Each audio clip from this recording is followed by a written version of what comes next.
In an old mountain city, there was a blacksmith who did not forge swords. He forged people. When someone came begging for relief, he did not hand them a blessing. He opened the furnace door. The heat did not negotiate. It told the truth about every weak joint in the metal. The traveler asked, "Is this punishment?" The blacksmith said no.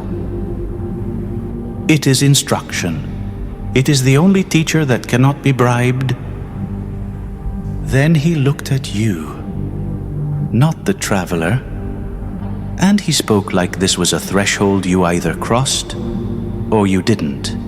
You are not watching a self-help video. You are standing at the mouth of a furnace. Not the cartoon kind, where pain politely knocks and asks for consent. The real kind. The kind that arrives like weather. The kind that does not care what you deserve. And here is the first truth. Suffering is not a gift by default. It is heat. Heat can temper steel. Heat can also burn a house down. Most people live like pain is a verdict, a sentence, a final judgment stamped onto the forehead. So they do what the nervous system does when it senses threat. They flinch, they run, they numb, they distract. They shrink their world until nothing sharp can reach them. And then they wonder why their life feels smaller every year. There is a second lie too. The glamorous lie. The one dressed in quotes and candles. If it hurts, it must be holy. If it hurts, it must be destiny. If it hurts, it must be good. That lie is just as deadly, because it turns you into a worshiper of your own wounds. It makes you refuse help. It makes you romanticize damage. It makes you confuse suffering with depth. So let's cut through both lies. Pain is not a moral message. It is not a cosmic compliment. It is not proof that you are special. It is a signal.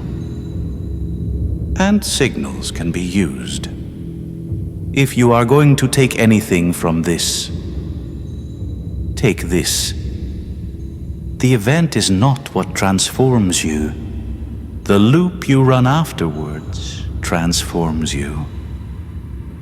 A breakup does not automatically make you wiser. It can also make you bitter. A failure does not automatically humble you. It can also make you quit. A wave of anxiety does not automatically make you strong. It can also train you to fear your own body. Your mind is not just feeling pain. Your mind is learning from pain. Think of the nervous system as a clerk in a back room, stamping files. Safe. Danger. Pain is the loudest stamp in the office. When something hurts, your attention locks on. When your attention locks on, your brain starts building a model. This is what life is like. This is what I am like. This is what people are like.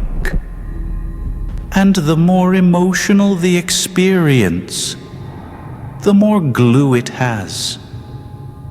Your brain is not cruel. It is economical. It assumes that what hurts is important, because in the ancient world, what hurt often killed you. So here is the trap. avoidance. Avoidance does not solve pain. It teaches the nervous system that pain is intolerable. Every time you run, the alarm gets smarter.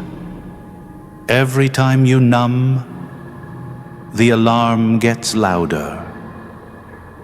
Every time you shrink your life to avoid discomfort, your world becomes proof that you were right to fear it. That is how suffering becomes chronic. Not because life is always attacking you, but because the system learned the wrong lesson. And here is where the door opens. There is a strange feature of memory. When you recall something with emotion, it can reopen. Not the facts, the meaning, the interpretation, the stamp. That is why people can be haunted for years by one moment. Not because the moment is still happening, but because the nervous system keeps reprinting the same meaning. I am unsafe. I am unlovable. I am weak. The world is hostile. People cannot be trusted. Those are not prophecies. They are updates, and updates can be revised. This is where the old alchemists were closer to psychology than most modern motivational gurus. They knew you do not escape the dark. You cook it. They called it the blackening.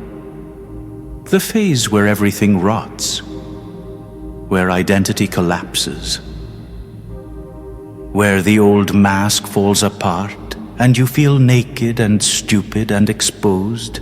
Most people panic here. They think the dark means they are broken. But the dark is often the beginning of the work, because the dark is what reveals what you were using to stay asleep. Your coping, your persona, your stories, your distractions, your fake certainty. Then comes the washing. Not purity as in moral perfection, purity as in clarity. You start to see the pattern behind the pain. You start to recognize your own repeated spell. I always choose people who cannot choose me. I always abandon myself to keep the peace. I always collapse when I am close to winning. I always try to be liked instead of being real. And then comes the reddening, the return of vitality. Not because life got easy, but because you can carry heat without becoming ash. That is the gift. When it happens, not the suffering. The transformation. There is an old psychological truth hidden inside myth. What you refuse does not disappear. It moves downstairs. It becomes a puppet master. If you will not look at your rage, it will leak out as cruelty. If you will not feel your grief, it will harden into contempt. If you will not face your fear, it will masquerade as control. The shadow does not want to ruin you. It wants to be seen. It wants its energy back. It wants you whole. And now, a warning. Because we are not playing games here. Some pain is injury. Some pain is trauma. Some pain needs support, treatment, protection, and time. Not philosophy. Not aesthetic suffering. not a heroic speech. If you are in danger, if you are being harmed, if you are trapped in abuse, get real help. Talk to a professional. Tell someone you trust. Move toward safety first. Alchemy is not a substitute for a locked door. Now, for the part that matters. If you want pain to transform you, you need a protocol. Not a vibe, not a slogan, a process. Here is a simple rite. You can do it in 2 minutes. You can do it tonight. You can do it without believing in anything supernatural. I call it the Crucible Protocol. Step 1. Name the fire. 1 sentence. No poetry. No excuses. What is the pain trying to stop me from admitting? What is the pain trying to force me to face? Say it plainly. Step 2. Locate it. Where does it live in your body? Throat, chest, gut, jaw, hands. Do not analyze it. Just find the address. Step 3. 6 slow breaths. In through the nose, if you can. Out long enough to tell the body, we are not dying right now. This is not spiritual. This is nervous system hygiene. Step 4. The meaning swap. Take the story your pain keeps printing. This proves I am broken. This proves I am cursed. This proves I will never change. And replace it with something sharper and more honest. This is the part of me asking to be integrated. This is the alarm system trying to protect me using old data. This is heat, and heat can be shaped. You are not denying the pain. You are changing the stamp. Step 5. Micro approach. 1 tiny action that moves toward the fear without becoming it. Small enough that you will actually do it. Send the message you avoid. Write the first paragraph. Book the appointment. Do 10 minutes of the task. Walk outside and let your body learn that movement is allowed again. Approach teaches capacity. Avoidance teaches fragility. Step 6. Seal it. Say 1 line, out loud if you can. I can carry heat without becoming ash. That is the crucible. Not suffering for its own sake. Not denial. Not worship. Metabolism. Turning raw pain into usable power. And here is the hidden part. When you do this consistently, you become dangerous to the systems that feed on your numbness, because you stop being easily steered by discomfort. You stop trading your life for temporary anesthesia. You stop confusing comfort with safety.